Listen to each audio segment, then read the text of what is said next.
ಈ ಸರ್ಕಾರವನ್ನ ವಜಾ ಮಾಡಿ ಅಂತೇಳಿ ಗವರ್ನರ್ ಆಫೀಸ್ಗೆ ಬಂದು ಮೆಮೊರಾಂಡಮ್ ಅನ್ನ ಸಬ್ಮಿಟ್ ಮಾಡಿದ್ದೀರಿ. ನಿನ್ನೆನೂ ಕೂಡ ನಾವು ಬರ್ತೀರಿ ಅಂತ ಗವರ್ನರ್ ಹತ್ರ ಟೈಮ್ ತಗೊಂಡಿದ್ರಿ, ನಿನ್ನೆ 12 ಗಂಟೆ ಒಳಗಡೆ. ಬಟ್ ಅವಾಗ ಬರಕ್ಕಾಗ್ಲಿಲ್ಲ ನಮ್ಮ ಕೈಲಿ. ಅದಕ್ಕೆ ಗವರ್ನರ್ ಜೊತೆ ನಿನ್ನೆನೆ ಮೆಮೊರಾಂಡಮ್ ಕಳಿಸಿದ್ರಿ, ಇವತ್ತು ಮೆಮೊರಾಂಡಮ್ ಕೊಟ್ಟಿದ್ರಿ.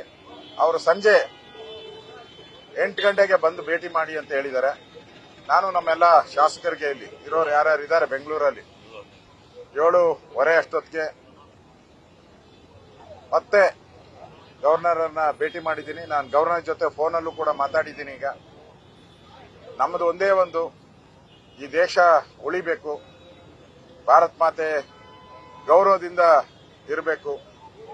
ಕರ್ನಾಟಕದಲ್ಲಿ ಈ ಟೆರರಿಸ್ಟ್ ಆಕ್ಟಿವಿಟೀಸ್ ಏನು ಕಾಂಗ್ರೆಸ್ ಬಂದ ಮೇಲೆ ಕಳೆದ 9 ತಿಂಗಳಲ್ಲಿ ಭಯೋತ್ಪಾದನಾ ಚಟುವಟಿಕೆಗಳು, ಪಾಕಿಸ್ತಾನದ ಧ್ವಜ ಇಡೀ ಕರ್ನಾಟಕದ ಮೂಲೆ ಮೂಲೆಗಳಲ್ಲೂ ಹಾರಾಡಕ್ಕೆ ಶುರು ಮಾಡಿದೆ.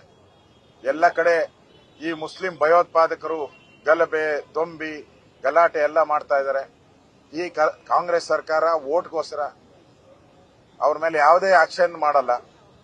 ಇವತ್ತು ಅಷ್ಟೇ ವಿಧಾನಸಭೆಯಲ್ಲಿ ನಾವು ಧ್ವನಿ ಎತ್ತಿದ್ರು ಕೂಡ, ನಿನ್ನೆನೂ ಧ್ವನಿ ಎತ್ತಿದ್ರಿ, ಇವತ್ತು ಧ್ವನಿ ಎತ್ತಿದ್ರಿ, ಅವ್ರನ್ನ ಬಂಧಿಸಿ ಅಂತೇಳಿ. ಆದ್ರೆ ಮುಖ್ಯಮಂತ್ರಿಗಳು ಈ ಸರ್ಕಾರ ಅವ್ರನ್ನ ಬಿಡಿ ಬಿಡಿ ಬಿಡಿ ಅಂತೇಳಿ ಬಿಡಿಸಿ ಕಳಿಸ್ಬಿಟ್ಟಿದ್ದಾರೆ. ಇವತ್ತು ಗೃಹ ಸಚಿವರು ಏನ್ ಹೇಳಿದ್ದಾರೆ, ಅವ್ರನ್ನ ಕರೆದಿದ್ರಿ, ಎನ್ಕ್ವೈರಿ ಮಾಡಿ ಬಿರಿಯಾನಿ ಕೊಟ್ಟು ಕಳಿಸಿದ್ರಿ ಅಂತ ಹೇಳಿದ್ದಾರೆ. ಅಂದ್ರೆ ಏನು, FSLI ರಿಪೋರ್ಟ್ನ ಅವ್ರ ಪರವಾಗಿ ಬರೋ ರೀತಿ ಮಾಡುವಂಥದ್ದು. ನನಗೆ ಎಲ್ಲ ಪೊಲೀಸ್ ಅಧಿಕಾರಿಗಳು ಕೆಲವರೆಲ್ಲ ಮಾಹಿತಿ ಕೊಟ್ಟಿದ್ದಾರೆ. ಅವ್ರಿಗೆ ಯಾವುದೋ ಒಂದು ಚಾನೆಲ್ಲರು ಅದರಲ್ಲಿ ಒಂದು ದೂರ ಇದೆಯಾ, ಆ ಚಾನೆಲ್ ಅಲ್ಲಿ ಇರಲಿಲ್ಲ, ದೂರ ಇತ್ತದು, ಅದನ್ನು ತಗೊಂಡಿದ್ದಾರೆ. ಅದರಲ್ಲಿ ಏನು ನಾಸೀರ್ ಅವರು ಯಾರಿದ್ದಾರೆ ಅವ್ರು ಜಿಂದಾಬಾದ್ ಅಂತ ಬರೋ ತರ ಮಾಡ್ಕೊಂಡಿದ್ದಾರೆ. ಅದರಲ್ಲಿ ನಮ್ಮ ಎಲ್ಲಾ ಚಾನೆಲ್ಗಳು, ನಮ್ದೇನಿದೆ ಕನ್ನಡ ಇಂಗ್ಲಿಷ್ ಎಲ್ಲಾ ಚಾನೆಲ್ಗಳು ಕೂಡ ಇದನ್ನೇನ್ ಬಿತ್ತರ ಮಾಡಿದ್ದಾರೆ, ಅದನ್ನ ಸೈಡ್ ಲೈನ್ ಮಾಡ್ತಾ ಇದ್ದಾರೆ. ಅಂದ್ರೆ ಮುಚ್ಚಾಕಕ್ಕೆ ಈಗಲೇ ವೇದಿಕೆಯನ್ನ ರೆಡಿ ಮಾಡ್ತಾ ಇದ್ದಾರೆ. ಇವತ್ತು ಯಾಕೆ ಉತ್ತರ ಕೊಟ್ಟಿಲ್ಲ FSLI? ನೆನ್ನೆನೆ ನಮ್ಮ ಜ್ಞಾನೇಂದ್ರ ಏನ್ ಹೇಳಿದ್ರು, ನೆನ್ನೆನೆ ಬಂದ್ಬಿಡುತ್ತೆ FSLI ಅಂತ ಹೇಳಿದ್ರು. ಕೊಡ್ಲಿಲ್ಲ, ಇವತ್ತು ಕೊಡ್ಲಿಲ್ಲ. ಯಾಕೆಂದ್ರೆ ಅಧಿವೇಶನ ಮುಗಿಲಿ, ಅಧಿವೇಶನದಲ್ಲಿ ನಾವು ಕ್ವಶನ್ ಮಾಡ್ತಿರಲ್ಲ, ಮತ್ತೆ FSLI ರಿಪೋರ್ಟ್ ಬಗ್ಗೆ ಬೋಗಸ್ ಅಂತ ಹೇಳ್ತಿರಲ್ಲ, ಅದಕ್ಕೆ ಈಗ ಅವರು ಪ್ಲಾನ್ ಮಾಡಿದ್ದಾರೆ. ಇದನ್ನ ಪಾರ್ಲಿಮೆಂಟ್ ಇರೋದಕ್ಕೋಸ್ಕರ ಅಲ್ಪಸಂಖ್ಯಾತರನ್ನ ಓಲೈಸೋಕೆ ಈ ಒಂದು ರಿಪೋರ್ಟ್ ಅನ್ನು ಕೂಡ ತಿರುಚುವಂತ ಕೆಲಸವನ್ನ ಮಾಡ್ತಾರೆ. ಬರ್ದಿಟ್ಕೊಳ್ಳಿ, ನೋಡಿ ಬೇಕಾದ್ರೆ. ನಾನು ಇವತ್ತು ಹೇಳಿದ್ದೀನಿ, ಮೊದಲನೇದಾಗಿ ಹೇಳಿದ್ದೀನಿ, ಬರ್ದಿಟ್ಕೊಳ್ಳಿ. ಇವರು ಅದರಲ್ಲೂ ಮೋಸ ಮಾಡ್ತಾರೆ. ಅಂದ್ರೆ ಒಂದು ರೀತಿ ಕಾಂಗ್ರೆಸ್ ದೇಶದ್ರೋಹಿಗಳಿಗೆ ಬೆಂಬಲ ಕೊಡ್ತಾ ಇರುವಂತದ್ದು ಎಲ್ಲಾ ಮಾಧ್ಯಮದಲ್ಲೂ ಬಿತ್ತರಾಗಿದೆ, ಎಲ್ಲ ಪ್ರಿಂಟ್ ಮೀಡಿಯಾದಲ್ಲೂ ಬಿತ್ತರಾಗಿದೆ, ಜನನೂ ಕೂಡ ಮಾತಾಡ್ತಾ ಇದ್ದಾರೆ. ಇಷ್ಟಿದ್ರೂ ಕೂಡ ಜನರ ಕಣ್ಣಿಗೆ ಮಣ್ಣೆರಚುವಂತ ಕೆಲಸವನ್ನ ಈ ಪಾಪಿ ಸರ್ಕಾರ, ಕಾಂಗ್ರೆಸ್ ಸರ್ಕಾರ ಮಾಡ್ತಾ ಇದ್ದಾರೆ. ಇದನ್ನ ಒಂದು ನಿಮಿಷನೂ ಕೂಡ ಅವರ ನೈತಿಕ ಅಧಿಕಾರ ಇಲ್ಲ. ಮುಖ್ಯಮಂತ್ರಿಗಳು ರಾಜೀನಾಮೆ ಕೊಡಬೇಕು.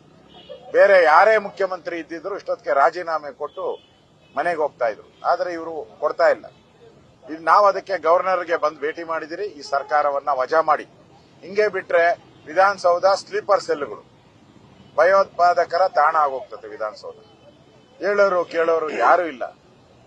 ಆ ದೃಷ್ಟಿಯಿಂದ ಕೆಂಗಲ್ ಹನುಮಂತಯ್ಯ ಕಟ್ಟಿದ ವಿಧಾನಸೌಧ ಉಳಿಬೇಕು ಅನ್ನೋ ಹೋರಾಟವನ್ನ ನಾವು ಮಾಡ್ತಾ ಇದ್ವಿ. ಕೆಂಗಲ್ ಹನುಮಂತಯ್ಯ ಧರ್ಮ ರಕ್ಷತಿ ಅಂತ ಬೋರ್ಡ್ ಹಾಕಿದ್ರು ವಿಧಾನಸೌಧದ ಮೇಲೆ. ಸರ್ಕಾರದ ಕೆಲಸ, ದೇವ್ರ ಕೆಲಸ ಅಂತ ಹಾಕಿದ್ರು. ಇವ್ರು ನೋಡಿದ್ರೆ ವಿಧಾನಸೌಧನ ಭಯೋತ್ಪಾದಕರ ಕೆಲಸಕ್ಕೆ ಉಪಯೋಗ ಮಾಡ್ತಾ ಇದ್ದಾರೆ. ಯಾವುದು ದೇವರ ಕೆಲಸ? ಕೆಂಗಲ್ ಹನುಮಂತಯ್ಯನವರಿಗೆ ಅವಮಾನ ಮಾಡ್ತಾ ಇದ್ದಾರೆ. ಇದು ಕಾಂಗ್ರೆಸ್ಸಿನ ನೀತಿ. ಇದರ ವಿರುದ್ಧವಾಗಿ ಈಗಾಗಲೇ ಕಾಂಗ್ರೆಸ್ ಅವರು DK ಶಿವಕುಮಾರ್ ಏನ್ ಹೇಳಿದ್ದಾರೆ, ಹಂಗ ಘಟನೆನೇ ನಡೆದಿಲ್ಲ ಅಂತ. ಪ್ರಿಯಾಂಕಾ ಖರ್ಗೆ ಅವರು ಏನ್ ಹೇಳಿದ್ದಾರೆ, FSLI ರಿಪೋರ್ಟ್ ಹಿಂಗೆ ಬರುತ್ತೆ ನೋಡಿ ಅಂತ ಹೇಳಿದ್ದಾರೆ. ಅಂದ್ರೆ ಇದನ್ನ ಕೇಸನ್ನ ಇಷ್ಟೆಲ್ಲ ಮಾಧ್ಯಮದಲ್ಲಿ ಬಂದ ಮೇಲೂ ಕೂಡ ಇದನ್ನ ಮುಚ್ಚಾಕಕ್ಕೆ ಮಾಡ್ತಾ ಇದ್ದಾರೆ. ಅಂದ್ರೆ ಇವರೆಷ್ಟು ಬಂಡ್ರಿದ್ದಾರೆ, ದೇಶದ್ರೋಹಿಗಳಿಗೆ ರಕ್ಷಣೆ ಮಾಡ್ತಾ ಇದ್ದಾರೆ. ಅದ್ರ ವಿರುದ್ಧ ರಾಜ್ಯಪಾಲರನ್ನ ಸಂಜೆನೂ ಕೂಡ ನಾವು ಭೇಟಿ ಮಾಡ್ತೀರಿ. ಈಗ ಮನವಿ ಸಲ್ಲಿಸಿದ್ರಿ. ನಮ್ಮ ಹೋರಾಟ ಈ ದೇಶ ದ್ರೋಹಿಗಳಿಗೆ ಬೆಂಬಲ ಮಾಡ್ತಾ ಇರುವಂತ ಕಾಂಗ್ರೆಸ್ ಅನ್ನ ಕಿತ್ತೊಗಿಬೇಕು ಅನ್ನೋ ಒಂದು ಮಾತನ್ನ ನಾವು ಗೌರವಾನ್ವಿತ ರಾಜ್ಯಪಾಲರಿಗೆ ಹೇಳ್ತೀರಿ. ಅದೇ ರೀತಿ ರಾಜ್ಯ ಜನತೆಗೆ ವಿನಂತಿ ಮಾಡ್ತೀನಿ. ಇದೆಲ್ಲ ತಾವು ನೋಡ್ತಾ ಇದ್ದೀರಾ, ಎಲ್ಲಾ ಚಾನಲ್ ಅಲ್ಲೂ ಬಂದಿದೆ, ಎಲ್ಲಾ ಪತ್ರಿಕೆಯಲ್ಲೂ ಬಂದಿದೆ. ಇಷ್ಟಿದ್ರೂ ಅವರು ಅಲ್ಪಸಂಖ್ಯಾತರನ್ನ ಅತಿಯಾದ ಓಲೈಕೆ ಮಾಡ್ತಾ ಇದ್ದಾರೆ. ರಾಜ್ಯ ಜನ ದಯವಿಟ್ಟು ಇನ್ನು ಮುಂದೆ ಆದ್ರೂ ಎಚ್ಚರಿಕೆ ಇರಿ. ಇವರು ಹಿಂದೂಗಳ ವಿರೋಧಿ ಸರ್ಕಾರ, ಹಿಂದೂಗಳಿಗೆ ದಮನ ಮಾಡ್ತಾರೆ, ಹಿಂದೂಗಳನ್ನ ಎರಡನೇ ದರ್ಜೆಯ ನಾಗರಿಕರ ತರ ನೋಡ್ತಾರೆ. ಇದನ್ನ ಎಚ್ಚರಿಕೆಯಿಂದ ಗಮನಿಸಬೇಕು. ಈ ಕಾಂಗ್ರೆಸ್ಗೆ ಸರಿಯಾದ ಪಾಠವನ್ನ ಮುಂದಿನ ದಿನಗಳಲ್ಲಿ ಕಲಿಸಬೇಕು. ಈ ದೇಶಕ್ಕೆ ಮೋದಿ ಒಬ್ಬರೇ ಪರ್ಯಾಯ, ಈ ದೇಶಕ್ಕೆ ಮೋದಿನೇ ಪರ್ಯಾಯ ಅನ್ನೋ ರೀತಿ ವಾತಾವರಣ ಇದೆ. ಮತ್ತೊಮ್ಮೆ ಮೋದಿ ಈ ದೇಶದ ಪ್ರಧಾನಿ ಆಗಬೇಕು.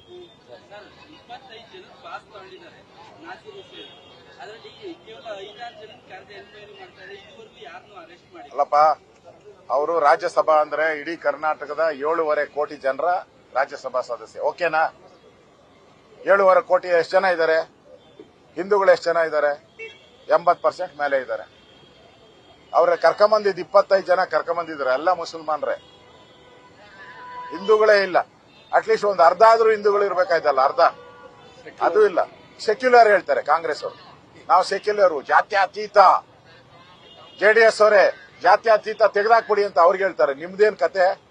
ನಿಮ್ ಮಾನ ಮರ್ಯಾದೆ ಎಲ್ಲ ಓದ್ತಾ ಇದೆಯಲ್ಲ, ಇಲ್ಲಿ ಯಾರು ಜಾತ್ಯತೀತ ಅಂತ ಗೊತ್ತಾಯ್ತಲ್ಲ. ಕಾಂಗ್ರೆಸ್ ಜಾತ್ಯತೀತ ಕೋಮುವಾದಿ ಅಲ್ಲ ಅಂದ್ರಲ್ಲ, ಇದು ಪಕ್ಕಾ ಕೋಮುವಾದಿ ಕಾಂಗ್ರೆಸ್ ಸರ್ಕಾರ.